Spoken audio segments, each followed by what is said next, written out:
I'm Amy Tokos, your NAPO president. We're coming live from Baltimore. We're wrapping up the 2023 conference, which was fabulous. The conference committee, the membership engagement, they all did wonderful jobs making this a wonderful event.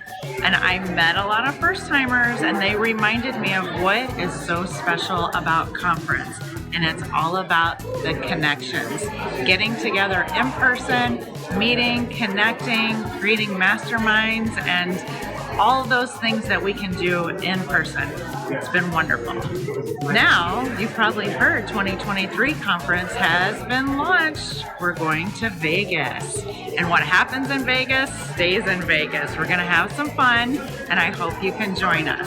I do want to do a little shout out to all the volunteer leaders. May 15th is our transition date. So all the outgoing volunteer leaders, thank you. Chapter leaders, thank you for your service and propping NAPO up. We appreciate everything you do. And also, real quick welcome to all the new leaders in NAPO that are taking office May 15th.